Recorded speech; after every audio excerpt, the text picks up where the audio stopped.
Hello everyone, welcome to complex engineering.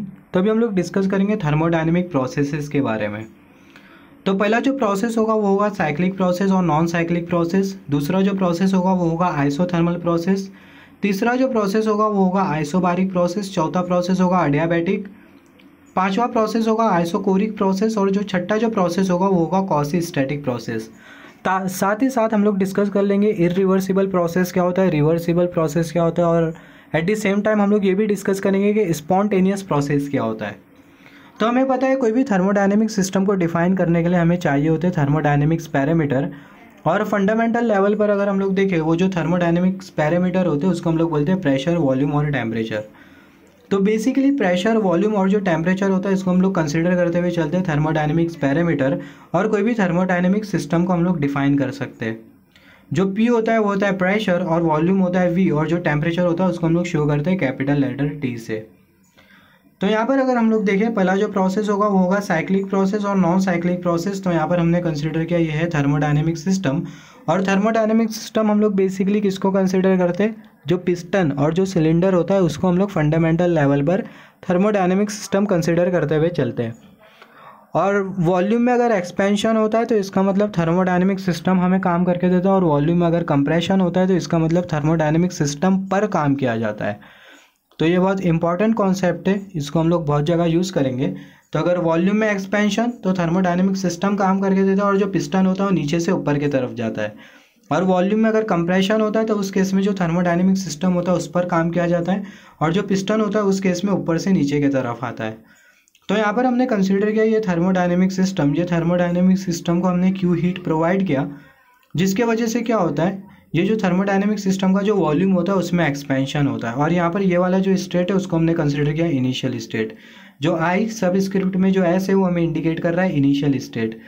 तो ये thermodynamic system को हमने क्यू हीट प्रोवाइड किया, जिसके वजह से होता क्या है, जो वॉल्यूम होता है उसमें एक्सपेंशन होता है। इसका मतलब थर्मोडायनेमिक सिस्टम हमें काम करके दे रहा है। और ये जो पिस्टन होता है वो नीचे से ऊपर की तरफ जाता है। तो जो पिस्टन होता है नीचे से ऊपर की तरफ जाता है, और उस केस में जो थर्मोडायनेमिक सिस्टम होता है उसका जो वॉल्यूम होता है वो एक्सपांड करते जाता है। और यहाँ पर ये थर्मोडायनेमिक सिस्टम का होता है फाइनल स्टेट। तो यहाँ पर ये है फाइनल स्टेट, जिसको हमने शो किया FS से। तो अगर कोई भी थर्मोडायनेमिक सिस्टम या फिर कोई भी थर्मोडायनेमिक प्रोसेस अगर अपने इनिशियल स्टेट को रिपीट कर सकता है, वैसे प्रोसेस को हम लोग बोलते हैं साइक्लिक प्रोसेस या फिर बोल सकते हैं रिवर्सिबल प्रोसेस। यहाँ पर अगर हम लोग देखें इनिशियल स्टेट से फाइनल स्टेट, फाइनल स्टेट से इनिशियल स्टेट, फिर से इनिशियल स्टेट से फाइनल स्टेट, फाइनल स्टेट से इनिशियल स्टेट। तो ऐसा जो प्रोसेस होता है इसको हम लोग बोलते हैं साइक्लिक प्रोसेस या फिर बोल सकते हैं रिवर्सिबल प्रोसेस। सिमिलरली जो थर्मोडायनेमिक सिस्टम है वो अपने इनिशियल स्टेट से फाइनल स्टेट पर जाता है, मगर फाइनल स्टेट से इनिशियल स्टेट पर नहीं आ पाता। तो ऐसा जो प्रोसेस होता है इसको हम लोग बोलते हैं नॉन साइक्लिक प्रोसेस या फिर बोल सकते हैं इरिवर्सिबल प्रोसेस। तो process which can return to its initial state is called as the cyclic process. और सिमिलरली यहाँ पर देखें process which can not return to its initial state, process जो कि अपने इनिशियल स्टेट को नहीं रिपीट कर सकता, वैसे प्रोसेस को हम लोग बोलते हैं नॉन साइक्लिक प्रोसेस। सिमिलरली दूसरा जो प्रोसेस है वो है आइसोथर्मल प्रोसेस। दूसरा जो प्रोसेस है वो है आइसोथर्मल प्रोसेस। तो यहाँ पर हमने कंसिडर किया ये थर्मोडायनेमिक सिस्टम अपने इनिशियल स्टेट पर है और इसकी जो इंटरनल एनर्जी होती है वो होती है U, और जो थर्मोडायनेमिक पैरामीटर होते हैं वो होते हैं P1, V1, और जो टेम्परेचर होता है वो होता है T1। सिमिलरली ये थर्मोडायनेमिक सिस्टम को हमने क्यू हीट प्रोवाइड किया, और जो थर्मोडायनेमिक सिस्टम होता है वो अपने फाइनल स्टेट पर आता है, जहाँ पर जो इंटरनल एनर्जी होती है वो होती है U, और जो प्रेशर होता है वो होता है P, और जो वॉल्यूम होता है वो होता है V, और जो V2, और जो टेम्परेचर होता है वो होता है T1। मतलब जो प्रेशर है वो P2, वॉल्यूम V2, और जो टेम्परेचर है वो है T1। तो यहाँ पर अगर हम लोग देखें इनिशियल स्टेट से फाइनल स्टेट तक, यहाँ पर ये इनिशियल स्टेट से फाइनल स्टेट तक चेंज हो रहा है प्रेशर में, वॉल्यूम में, मगर जो टेम्परेचर है वो कांस्टेंट रह रहा है। टेम्परेचर में कोई चेंज नहीं हो रहा है, टेम्परेचर में चेंज नहीं हो रहा है, जिसकी वजह से सिस्टम की जो इंटरनल एनर्जी है उसमें कोई चेंज नहीं हो रहा है। हम लोग इंटरनल एनर्जी के बारे में डिस्कस करेंगे। जो इंटरनल एनर्जी होती है वो टेम्परेचर का फंक्शन होती है। अगर टेम्परेचर अगर इंक्रीज़ करता है तो इंटरनल एनर्जी में होगा इंक्रीमेंट, टेम्परेचर अगर डिक्रीज़ करता है तो उस केस में इंटरनल एनर्जी में होगा डिक्रीमेंट, और टेम्परेचर अगर कांस्टेंट होता है तो उस केस में जो इंटरनल एनर्जी होगी वो होगी कांस्टेंट। तो यहाँ पर अगर हम लोग देखें जो टेम्परेचर है वो है कांस्टेंट, तो उस केस में जो इंटरनल एनर्जी होती है वो होती है कांस्टेंट। तो ऐसा थर्मोडायनेमिक प्रोसेस जिसमें अगर टेम्परेचर कांस्टेंट होता है तो वैसे प्रोसेस को हम लोग बोलते हैं आइसोथर्मल प्रोसेस। आइसोथर्मल प्रोसेस में हम लोग जितनी भी हीट सिस्टम को प्रोवाइड करते हैं, सारी की सारी जो हीट होती है वो वर्क डन में कन्वर्ट हो जाती है। तो process in which temperature remain constant, process जिसमें टेम्परेचर कांस्टेंट होता है उसको हम लोग बोलते हैं आइसोथर्मल प्रोसेस। आइसो का मतलब होता है कांस्टेंट और जो थर्मल होता है इसका ऑब्वियसली मीनिंग होता है टेम्परेचर। तो अगर टेम्परेचर अगर कांस्टेंट होता है वैसे प्रोसेस को हम लोग बोलते हैं आइसोथर्मल प्रोसेस। और अगर हम लोग देखें आइसोथर्मल प्रोसेस में जो इंटरनल एनर्जी होती है वो भी होती है कांस्टेंट, जिसके बारे में हमने थोड़े टाइम पहले डिस्कस किया। और as per the first law of thermodynamics, कोई भी थर्मोडायनेमिक सिस्टम को अगर हम लोग हीट प्रोवाइड करते हैं तो जो हीट का जो आधा अमाउंट होता है वो थर्मोडायनेमिक सिस्टम अपने अंदर स्टोर कर लेता है, जिसके वजह से उसकी इंटरनल एनर्जी में इंक्रीमेंट होता है। और बाकी का जो 50% होता है हीट अमाउंट का वो थर्मोडायनेमिक सिस्टम यूज़ कर लेता है और हमें वर्क डन करके देता है। तो अगर हम लोग देखें यहाँ पर जो इंटरनल एनर्जी है उसमें तो कोई इंक्रीमेंट नहीं हो रहा है, इंटरनल एनर्जी में कोई चेंज नहीं हो रहा है। इसका मतलब सारी की सारी जो हीट एनर्जी होगी वो वर्क डन में कन्वर्ट हो जाएंगी। जैसे कि मैंने बोला आधी हीट एनर्जी का अमाउंट सिस्टम अपने अंदर एब्जॉर्ब कर लेता है और बाकी का जो हीट एनर्जी का जो अमाउंट होता है उसका यूज़ करते हुए सिस्टम हमें काम करके देता है। तो इंटरनल एनर्जी में कोई चेंज नहीं हो रहा है, इसका मतलब सारी की सारी जो हीट एनर्जी होगी वो वर्क डन में कन्वर्ट हो जाएंगी। तो आइसोथर्मल प्रोसेस में amount of heat given to the system, isothermal process में जितनी भी हीट हम लोग थर्मोडायनेमिक सिस्टम को देते हैं वो सारी की सारी हीट वर्क डन में कन्वर्ट हो जाती है। तो ये जो पॉइंट्स है बहुत इंपॉर्टेंट पॉइंट्स है, आप इसको नोट डाउन कर लो, क्योंकि जब हम लोग आगे कॉन्सेप्ट प्रोसीड करेंगे तो उस केस में ही हमें पता होना चाहिए कि आइसोथर्मल प्रोसेस में इंटरनल एनर्जी कांस्टेंट होती है, अमाउंट ऑफ हीट एनर्जी बराबर में होती है वर्क डन के। तो ये सब जो पॉइंट है बहुत इंपॉर्टेंट पॉइंट है। तो यहाँ पर होता है आइसोथर्मल प्रोसेस। आइसोथर्मल प्रोसेस के बाद हम लोग बात करेंगे आइसोबारिक प्रोसेस। आइसोबारिक प्रोसेस किसको बोलते हैं? तो यहाँ पर हमने कंसीडर किया थर्मोडायनेमिक सिस्टम, इसका जो इनिशियल स्टेट पर प्रेशर होता है वो होता है P1, वॉल्यूम होता है V1, टेम्परेचर होता है T1 और जो इंटरनल एनर्जी है वो है U1। और ये जो थर्मोडायनेमिक सिस्टम है इसको हमने हीट एनर्जी प्रोवाइड किया, जिसके वजह से जो थर्मोडायनेमिक सिस्टम है वो अपने फाइनल स्टेट पर आता है। फाइनल स्टेट पर इसकी जो इंटरनल एनर्जी होती है वो होती है U2 और जो प्रेशर होता है वो होता है P1 और वॉल्यूम होता है V2, टेम्परेचर होता है T2। यहाँ पर अगर हम लोग देखें इनिशियल स्टेट से फाइनल स्टेट तक चेंज हो रहा है वॉल्यूम में, टेम्परेचर में, मगर जो प्रेशर है वो कांस्टेंट रह रहा है। तो ऐसा प्रोसेस जिसमें प्रेशर कांस्टेंट रहता हो वैसे प्रोसेस को हम लोग बोलते हैं आइसोबारिक प्रोसेस। और अगर हम लोग देखें जो टेम्परेचर है उसमें चेंज हो रहा है, इनिशियल स्टेट में टेम्परेचर है T1, फाइनल स्टेट में टेम्परेचर है T2। तो इनिशियल स्टेट में अगर इंटरनल एनर्जी अगर U1 होती है तो फाइनल स्टेट में जो इंटरनल एनर्जी होगी वो होगी U2। सिमिलरली यहाँ पर वर्क डन भी हो रहा है, हम लोग देख सकते हैं जो पिस्टन है वो नीचे से ऊपर की तरफ जा रहा है, तो हम लोग यहाँ पर बोल सकते हैं वर्क डन भी हो रहा है और इंटरनल एनर्जी में भी चेंज हो रहा है, मगर जो प्रेशर है सिर्फ वही कांस्टेंट है। तो हम लोग बोल सकते हैं amount of heat energy given to the thermodynamic system वो बराबर में होगा change in internal energy plus work done by the thermodynamic system. Final state में अगर इंटरनल एनर्जी अगर U2 होती है और इनिशियल स्टेट में अगर इंटरनल एनर्जी अगर U1 होती है तो जो चेंज इन इंटरनल एनर्जी होगी वो बराबर में होगी U2 माइनस U1 के। यहाँ पर अगर हम लोग देखें इनिशियल स्टेट पर थर्मोडायनेमिक सिस्टम की जो इनिशियल स्टेट पर इंटरनल एनर्जी होती है वो कम होती है, मगर फाइनल स्टेट पर थर्मोडायनेमिक सिस्टम की जो इंटरनल एनर्जी होती है वो उसका मैग्नीट्यूड ज़्यादा होता है। तो अगर फाइनल स्टेट पर अगर इंटरनल एनर्जी अगर U2 होती है और इनिशियल स्टेट पर अगर इंटरनल एनर्जी अगर U1 होती है तो जो चेंज इन इंटरनल एनर्जी होगी वो होगी U2 माइनस U1। मैं यहाँ पर ये क्यों बता रहा हूँ, क्योंकि एक प्रोसेस होता है जिसको हम लोग बोलते हैं अडियाबैटिक प्रोसेस। अडियाबैटिक प्रोसेस में उल्टा केस होता है, फाइनल स्टेट पर जो इंटरनल एनर्जी होती है उसका मैग्नीट्यूड कम होता है और इनिशियल स्टेट पर जो इंटरनल एनर्जी होती है वो ज़्यादा होती है।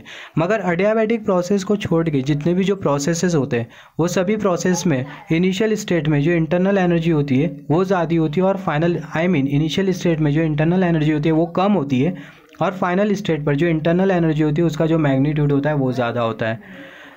तो यहाँ पर अगर हम लोग देखें यहाँ पर हमने डिस्कस किया आइसोबारिक प्रोसेस के बारे में। आइसोबारिक प्रोसेस के बाद अभी हम लोग डिस्कस करेंगे अडियाबैटिक प्रोसेस के बारे में। अडियाबैटिक प्रोसेस क्या होता है जिसके बारे में मैं थोड़े टाइम पहले डिस्कस कर रहा था।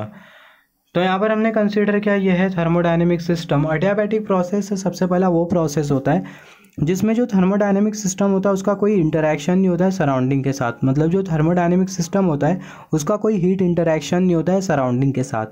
मतलब थर्मोडायनेमिक सिस्टम सराउंडिंग से ना ही कोई हीट लेता है ना ही सराउंडिंग को कोई हीट देता है। तो यहाँ पर हमने एक सिंपल सा एग्जांपल कंसीडर किया है।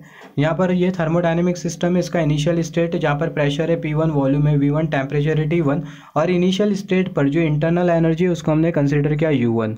और यहाँ पर ये है फाइनल स्टेट जहाँ पर जो प्रेशर है वो है P2, वॉल्यूम है V2 और जो टेम्परेचर है वो है T2। तो यहाँ पर अगर हम लोग देखें इनिशियल स्टेट से फाइनल स्टेट के बीच जो टेम्परेचर है उसमें चेंज हो रहा है, तो ऑब्वियसली जो इंटरनल एनर्जी होगी उसमें भी चेंज होगा। इंटरनल एनर्जी में जो चेंज है वो है U1 से U2 और ये जो U2 जो इंटरनल एनर्जी होगी इसका जो मैग्नीट्यूड होगा वो कम होगा और जो U1 जो इंटरनल एनर्जी होगी उसका जो मैग्नीट्यूड होगा वो ज़्यादा होगा। यहाँ पर अगर हम लोग देखें जो सिस्टम है, ये सिस्टम हमें वर्क डन भी करके दे रहा है क्योंकि वॉल्यूम में हो रहा है एक्सपेंशन और हमें पता है एक्सपेंशन मतलब सिस्टम वर्क डन करके दे रहा है। तो यहाँ पर ये सिस्टम को तो हम लोग सबसे पहला बाहर से कोई हीट एनर्जी हम लोग प्रोवाइड नहीं कर रहे, ये सिस्टम को हम लोग एक्सटर्नली कोई हीट एनर्जी प्रोवाइड नहीं कर रहे। तो अगर हम लोग बाहर से कोई हीट एनर्जी प्रोवाइड नहीं कर रहे तो ये वर्क डन के लिए ये थर्मोडायनेमिक सिस्टम के पास एनर्जी कहाँ से रही है। तो ये वर्क डन के लिए ये थर्मोडायनेमिक सिस्टम के पास जो एनर्जी आ रही है उसके पीछे जो रिस्पॉन्सिबल कॉज है ये थर्मोडायनेमिक सिस्टम की इंटरनल एनर्जी। ये वर्क डन जो हो रहा है वो ये थर्मोडायनेमिक सिस्टम के इंटरनल एनर्जी के वजह से। तो यहाँ पर अगर हम लोग देखें अगर ये थर्मोडायनेमिक सिस्टम अगर अपनी इंटरनल एनर्जी यूज़ करते हुए अगर हमें काम करके देता है तो ऑब्वियसली फाइनल स्टेट पर जो इंटरनल एनर्जी होगी वो कम होगी और इनिशियल स्टेट पर इंटरनल एनर्जी ज़्यादा होगी।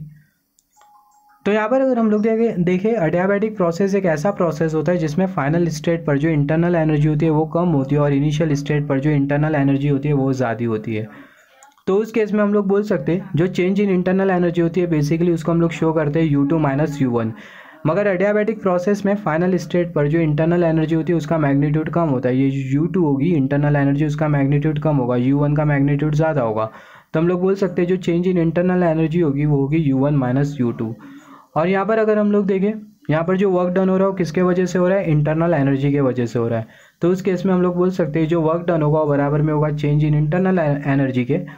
अल्टीमेटली हम लोग शो कर सकते हैं जो वर्क डन होगा बराबर में होगा माइनस डेल्टा यू। इसका रीज़न क्या है कि अगर हम लोग देखें जो फाइनल स्टेट पर जो इंटरनल एनर्जी है वो कम है और इनिशियल स्टेट पर जो इंटरनल एनर्जी है वो ज़्यादा है। तो ये हमने डिस्कस किया अडियाबैटिक प्रोसेस के बारे में। अडियाबैटिक प्रोसेस को एक और एक प्रोसेस बोला जाता है जिसको बोलते हैं आइसोएंट्रोपिक प्रोसेस। उसका रीज़न ये होता है जैसे कि हमने डिस्कस किया अडियाबैटिक प्रोसेस में जो सिस्टम होता है ना ही सराउंडिंग से कोई हीट लेता है ना ही सराउंडिंग को कोई हीट देता है। मतलब जो सिस्टम होता है उसका कोई हीट इंटरेक्शन नहीं होता है सराउंडिंग के साथ, जिसके वजह से जो एंट्रोपी होती है अडियाबैटिक सिस्टम की, अडियाबैटिक प्रोसेस में जो एंट्रोपी होती है वो कांस्टेंट होती है। इसलिए अडियाबैटिक प्रोसेस को आइसोएंट्रोपिक प्रोसेस भी बोला जाता है। अडियाबैटिक प्रोसेस को हम लोग आइसोलेटेड सिस्टम भी बोल सकते हैं। जैसे कि हमने डिस्कस किया आइसोलेटेड सिस्टम का मतलब क्या होता है, वो सिस्टम जिसका कोई इंटरेक्शन ना हो सराउंडिंग के साथ, हीट इंटरेक्शन ना हो सराउंडिंग के साथ। तो जो अडियाबैटिक प्रोसेस है ना ही सराउंडिंग को हीट दे रहा है ना ही सराउंडिंग से हीट ले रहा है। तो अडियाबैटिक प्रोसेस को हम लोग आइसोलेटेड सिस्टम में कंसिडर कर सकते हैं या फिर बोल सकते हैं जो आइसोलेटेड सिस्टम होता है उसमें जो प्रोसेस होते हैं वो होता है अडियाबैटिक प्रोसेस। तो यहाँ पर हमने डिस्कस किया अडियाबैटिक प्रोसेस। अभी इसके बारे में इसके बाद में हम लोग डिस्कस करेंगे आइसोकोरिक प्रोसेस। आइसोकोरिक प्रोसेस वो प्रोसेस होता है जिसमें जो वॉल्यूम होता है थर्मोडायनेमिक सिस्टम का वो कांस्टेंट होता है, जिसके वजह से सारी की सारी हीट एनर्जी जो हम लोग सिस्टम को प्रोवाइड करते हैं वो वर्क डन में कन्वर्ट हो जाती है। तो ये भी बहुत इंपॉर्टेंट पॉइंट है, आप इसको नोट डाउन कर लो। बहुत जगह हम लोग ये यूज़ करेंगे आइसोकोरिक प्रोसेस को। मतलब सिस्टम का जो वॉल्यूम होता है वो कांस्टेंट होता है और उस केस में जो प्रोसेस हो रहा होता है वो होता है आइसोकोरिक प्रोसेस, और तभी जो सिस्टम होता है वो वर्क डन हमें ज़ीरो करके देता है और सारी की सारी जो हीट एनर्जी होती है वो इंटरनल एनर्जी में कन्वर्ट हो जाती है। तो isochoric process in which volume remain same is called isochoric process जिसमें वॉल्यूम सेम होता है उसको हम लोग बोलते हैं आइसोकोरिक प्रोसेस। तो यहाँ पर हमने एक एग्जांपल कंसीडर किया है। यहाँ पर यह है थर्मोडायनेमिक सिस्टम। इसका जो पैरामीटर्स है यहाँ पर यह थर्मोडायनेमिक सिस्टम अपने इनिशियल स्टेट पर है।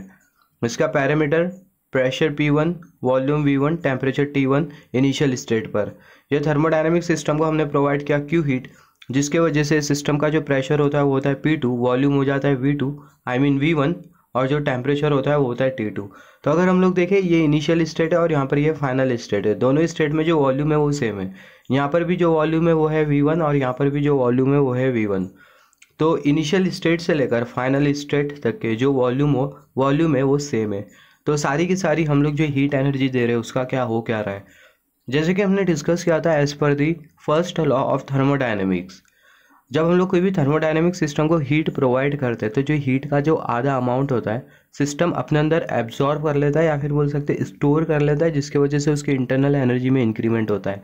और बाकी का जो हीट अमाउंट होता है सिस्टम सराउंडिंग को दे देता है, जिसके वजह से सिस्टम हमें वर्क डन करके देता है, या फिर हम लोग बोल सकते हैं बाकी का जो हीट अमाउंट होता है वो हीट अमाउंट को यूज़ करते हुए जो सिस्टम होता है वो हमें काम करके देता है। और जब हमें थर्मोडायनेमिक सिस्टम काम करके देता है हमें बहुत अच्छी तरीके से पता है, उस केस में वॉल्यूम में होता है एक्सपेंशन।